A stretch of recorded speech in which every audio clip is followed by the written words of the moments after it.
On this episode of the Catholic Echo podcast from the Diocese of Youngstown, brought to you by the annual Diocesan Appeal and Cumulus Radio Youngstown, we're talking about parish fish fries and Lenten programming with ChoirBishop Anthony Spinosa and Gloria's staff.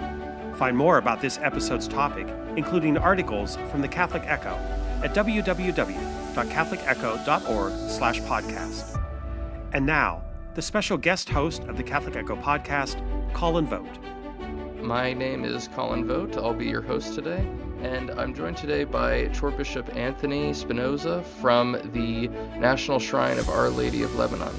ChoirBishop Anthony, thank you so much for being with us. Thank you.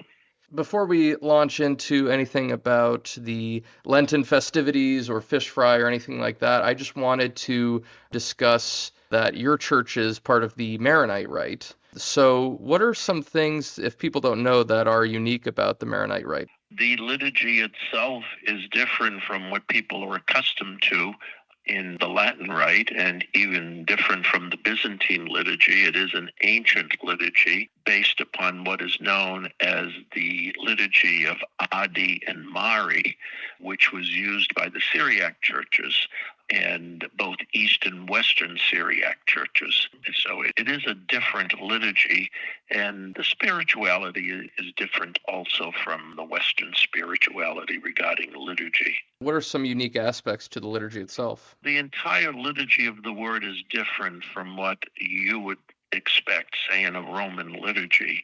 There is a whole beginning section that is a service of forgiveness and the burning of incense. So the preparation for the actual anaphora, or the canon, or the main part of the liturgy, really revolves around the forgiveness of sins and the burning of incense. And I know, for example, with the Byzantine liturgy, that's almost entirely sung. Is that also part of the Maronite? Well, it is.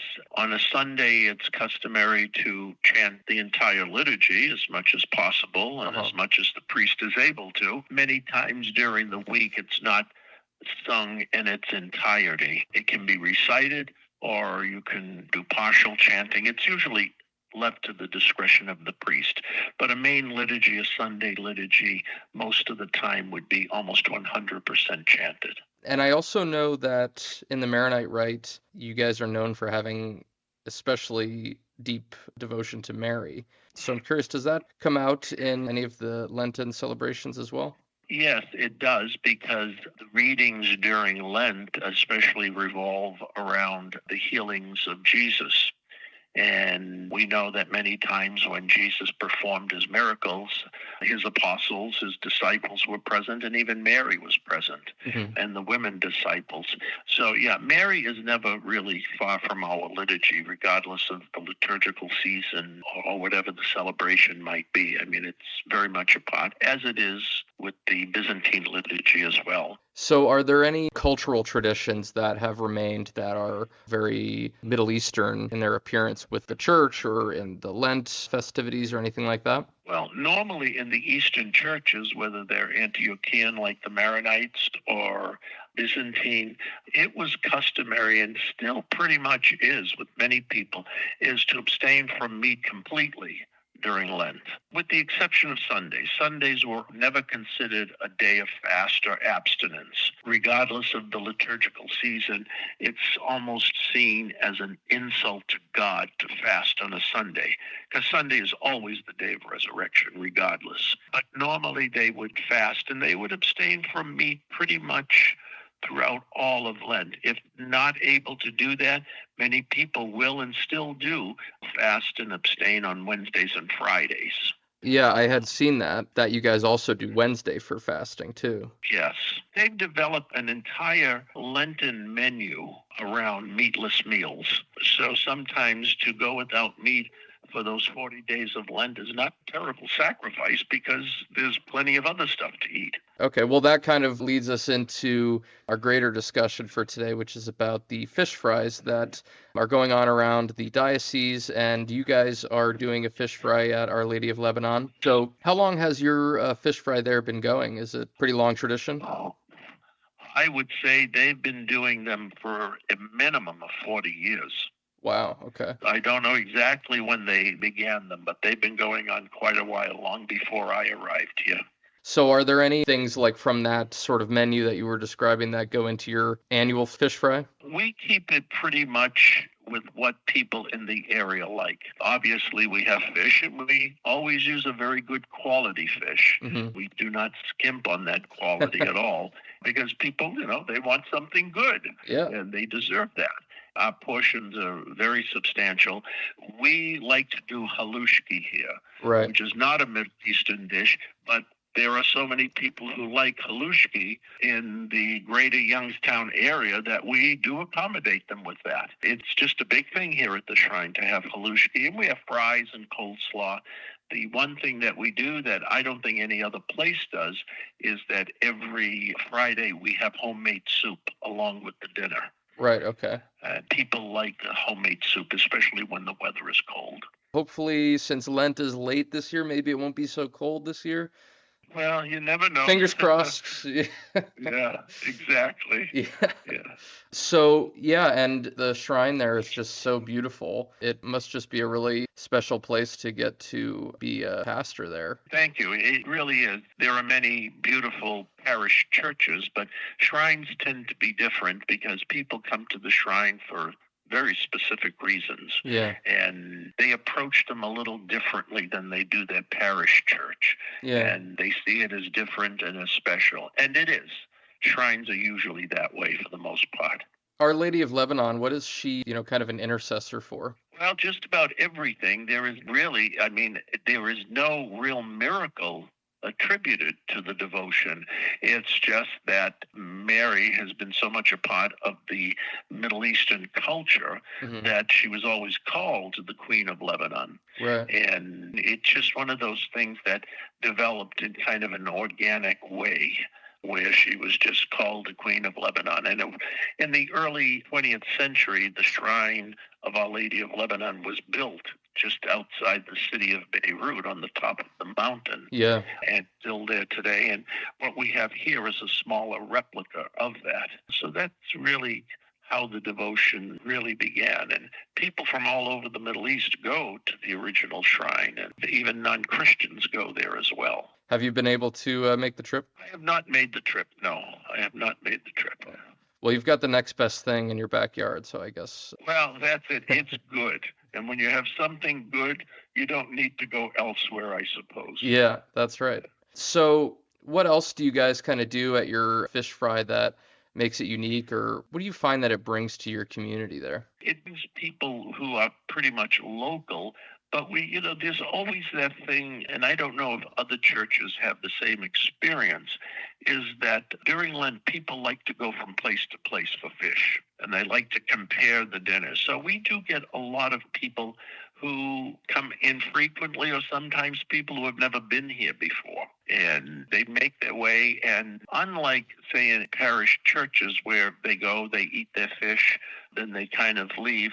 Here, the church is open and it's very accessible. So many people do visit the church and the shrine as well. And we do have the gift shop open, obviously, during the dinners. So people kind of just roam around and they visit, and they'll spend a little more time here than they might at just a regular church dinner where they go in, they eat, and they leave. Here they have some reasons and to just kind of hang around and to pray and to light a candle and even shop if they like. I feel like the opportunity to travel within your faith, in a sense, and see different aspects and different histories and really experience that diversity that is within the Catholic Church is so special. And just being able to enjoy that serenity and that beauty of like going somewhere else, it brings a lot. I think it would be such a great thing for people to go and see the shrine and see this beautiful monument that, like you said, is a replica of the original one, and calling back to that beautiful place as well, but also just to see what's near them. That's beautiful. And for those who don't know, this is a national shrine, and it's a minor basilica, which is reserved for churches that have a particular historical significance or aesthetic significance or something like that. And it's just so great to get outside of your own area and see what else is out there. Exactly. And the greater Youngstown area has a lot of diversity when it comes to churches, Yeah. because there are a number of Byzantine churches, Catholic and Orthodox, as well as 2 Maronite churches right here in the area. It does offer diversity, and people enjoy that. They like to see what the others are doing. I think some people may be intimidated by going to a church that's in a different rite if they don't know what to do. If some people heard this and were thinking, you know what, I want to go check out a mass there, what should they do? Should they just kind of observe? Is there anything that they should know before they jump in? What would you say? No, they come in and they pick up a book. The missals are available as they come in, and we tell them what page we're on, and it's pretty easy to follow, actually. It's not complicated liturgy. There are very definite parts that the celebrant participates in and very deliberate parts that the congregation has, and it's all spelled out easily. And many times the choir is here to sing, so that helps, and people can sing along with them. But it's interesting how people pick up the melodies of the chants rather easily. After a couple of times, they kind of know what to expect, and they participate well, even if they haven't been used to it for a long time. Yeah. Maybe this is just because I was raised in the church and, it's just all kind of in the background. But even if I haven't heard a song, I just kind of know typical melodies or, something, and I can kind of fit in. It might not be perfect, but I don't stick out like a sore thumb too bad. I want to get into what's the theological basis for sacrificing meat on Wednesdays and Fridays. What's the basis for that? Where does that come from? In the Syriac Maronite tradition, the origins of the Maronites were monastic. Mm-hmm. So the early fathers of the Maronite church were all monks, and they were accustomed to living austere lives.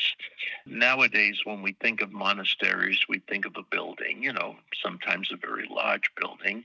And in those days, the original Maronite monks quite literally lived in caves. So it was very austere. And there was always a sense that, well, since the Lord had fasted in the desert for 40 days and 40 nights, we too do this in imitation of him. St. John the Baptist also fasted, and he plays a big role in the Eastern churches. Again, it just kind of comes from that sense that we imitate what Jesus did in fasting and prayer. But we do it, especially during Lent, but we also do it at other times during the year. Yeah. So it's a nice way to combine that ancient monastic asceticism into something that can be part of daily life. Now, obviously, not everyone can do it in the same way, but everyone does it according to their own ability. But it's amazing how many of the laity will be very diligent and observant in their fasting and abstaining, especially during the season of Lent. They see a spiritual benefit to them in that. And like anything else, when you're preparing for a big celebration, you have to go through a little bit of trial. Like if you're preparing for a big wedding, sometimes it's very difficult. The preparations are nerve-wracking. It's kind of the same with Lent. You go through this, and then when Easter Sunday comes, it's a great celebration, and you kind of forget about the misery of the fasting. It makes it intense, the celebration. Just wondering about the approach to the fasting, the approach to Lent. Should we view it as like this trial and this struggle? It always has to be joyful. It makes no sense to fast and to abstain and to be miserable and to give the impression that we're only doing this because we have to do this, that if we don't do it, God is not going to be pleased with us. And that's why the church is always very prudent and says, well, young people, older people, people with certain medical conditions are not bound to this sort of thing. It's only those who are able to do it. But it's always done, as I said, with that sense of appreciation. A parent, a mother or a father will sacrifice great things for their children, and they think nothing about it. They will just do without so their children can have. We do the same thing for God because he has given us so much, and our Lord gave his life for us. So I think when we think of that, then we make the sacrifice a little more joyfully, a little more willingly, knowing it's only temporary. It's just for a few days, and we do this, and we will experience the joy of Easter Sunday.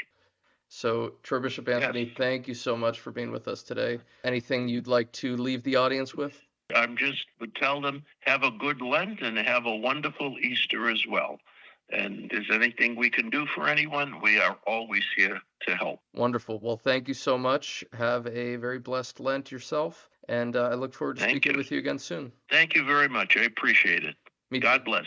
We're going to take a short break. The Catholic Echo podcast will continue after this. When storms hit, we are there to rebuild. As our neighbors age, we lighten their burdens. As our veterans adjust, we ease their transitions. We are Catholic Charities, and we are there. Join us at wearethere.us. Wondering what happened to timely Catholic news in the Diocese of Youngstown? It's at catholicecho.org. Sign up for the email newsletter while you're there to have Catholic news delivered to your inbox. Welcome back to the Catholic Echo podcast. I'm now being joined by Gloria Stack. Gloria is the Director of Religious Education at Our Lady of Lourdes and St. Jude's Parish. Gloria, thank you for being with us. Oh, I'm happy to be here.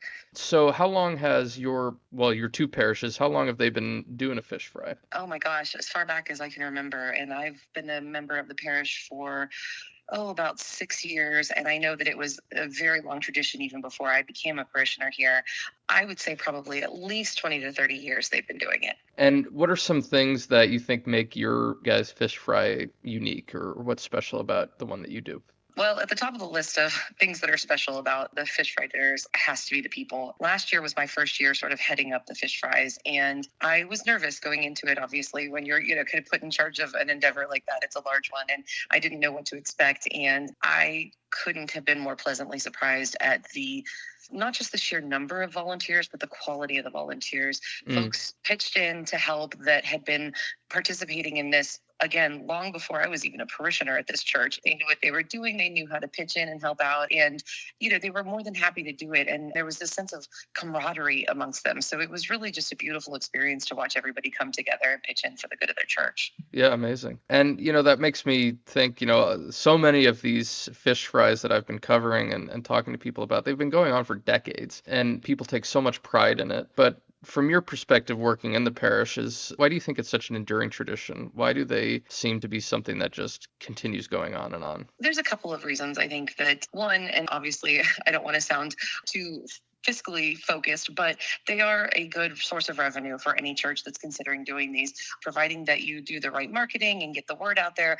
You can really get your community involved. And I know in Columbiana, we have quite a few people that come not just from within Columbiana, but even from outside of Columbiana, because the word has kind of spread about our dinners. And so, we're able to sell quite a few dinners and really raise a lot of financial support for our parish. But more importantly than that, though, it's a fundraiser that's tied directly to our faith, right? Because as Catholics, we fast during the season of Lent, and particularly on Fridays, we abstain from meat. And so one way that many Catholics do that is by consuming fish on Friday instead of traditionally like pork or beef or chicken.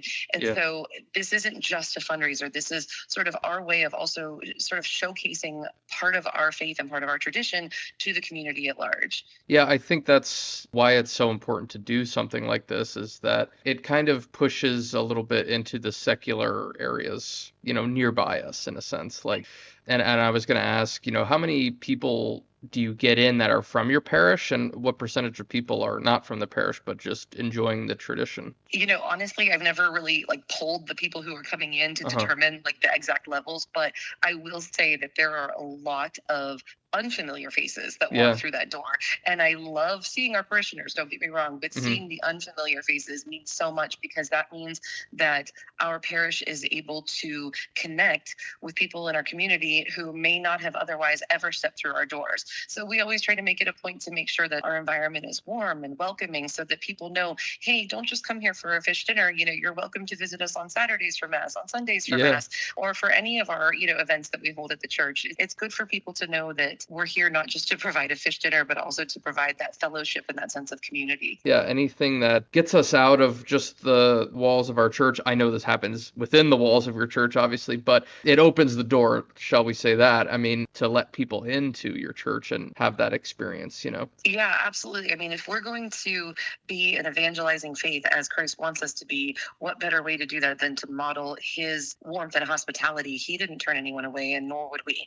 Obviously, those doors are open for fish fry dinners, not just to our parishioners or to the parishioners of other Catholic churches. It's open to all. And really, that's the resounding message, is that our faith should be open to all. And when we bring people in and welcome them for our fish fry dinners, we try to the best that we can. Obviously, they're very busy evenings, with lots of people, shuffling through for dinner, but we always try to have prayer cards out on the table or just general information about our church. We try to have volunteers on the premises who are just there to help greet people and help talk to people, because we're not just here to sell them a dinner. We're here to talk to them about who we are as a faith community. And so it's really nice when we get the opportunity for somebody to walk through our door, say, 6 months later, and say, hey, I'm thinking about joining this parish. I came here for a fish fry dinner once. I just really liked the feel of the place. It's like, that's the message that we want people to walk away with. That not just that the food was good or that, but that they walked away feeling like they were actually welcomed into our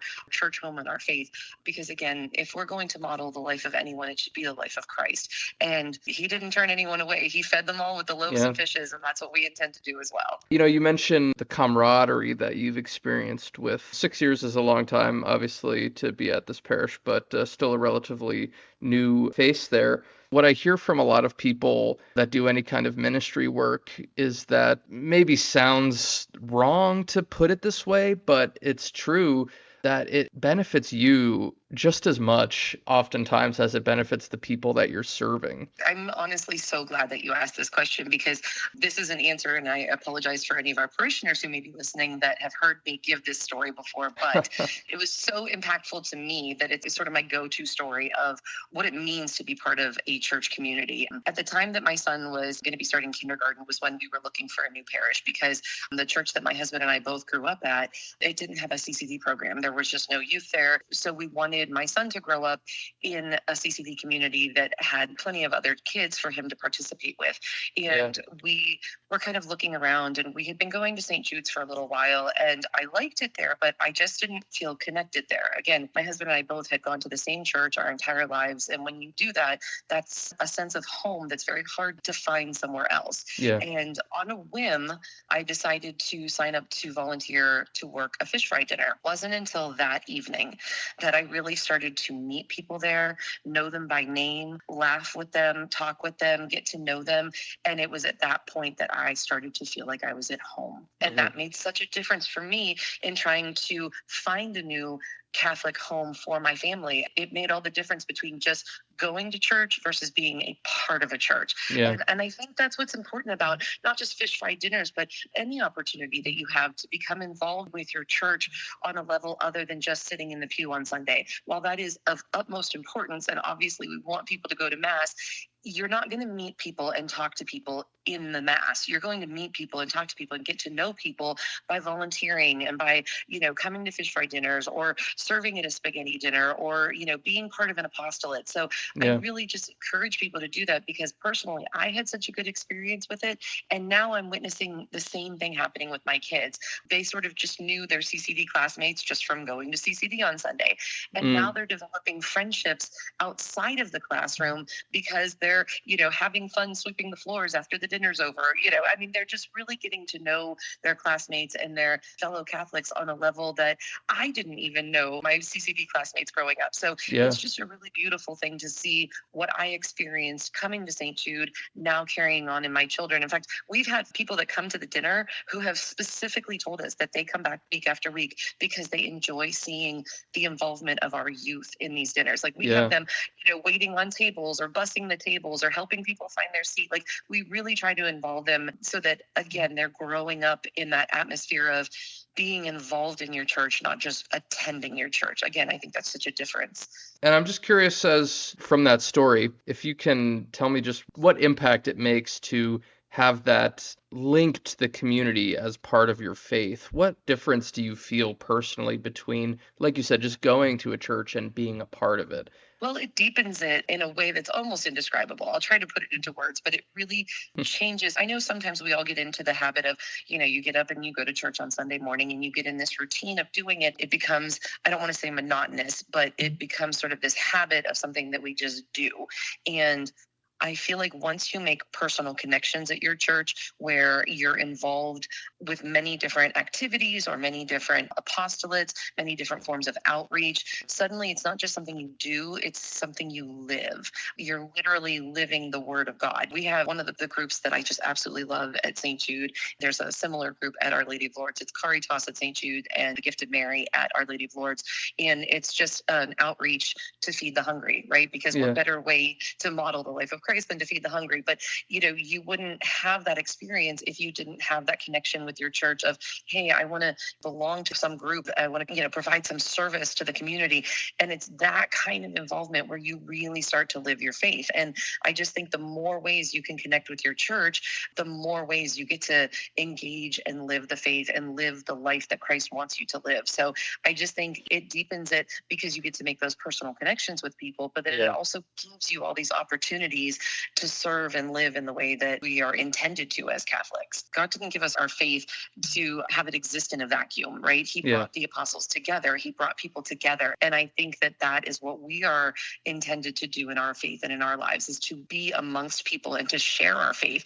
And so, any opportunity that you have to do that, whether it's within the walls of your church or, with the community at large, I just think that has so many personal benefits for your mental health, for your overall, just outlook on life. But then look at what you're doing. You're evangelizing every time you do that. You're evangelizing your faith to others. And, you'd mentioned earlier about this sort of secular world that we live in. And it is sort of time for us as Catholics to stand up and be unapologetic about our faith, right? That this is who we are and this is what we believe. And we're so excited and rejoicing in that we want to share it with others. I feel like too often we don't talk about our faith because we're afraid of offending someone. We're afraid of offending someone. And we have to give that up and just look at how can we connect with others, whether through volunteering or praying for them or just, being involved in social activities with them. How can we do that and model Christ's life? Because that's being unapologetic, right? That's living our faith in a secular, non-secular way. It doesn't matter. It's showing people who we are and what we believe just by the way we live. Well, I think it's this. I think Jesus tells us to pick up our cross and follow him, our own cross, whatever that is.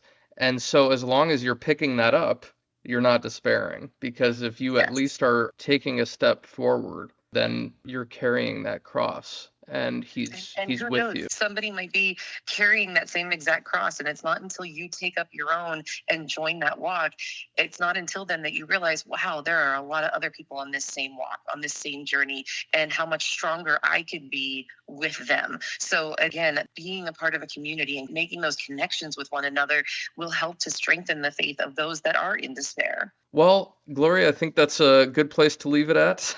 I'm so glad that we had this conversation. Amazing where a fish fry conversation can I know, be, right? And that's why you should all go to your parish's fish fry. Absolutely, all the more reason to check it out, right? Exactly.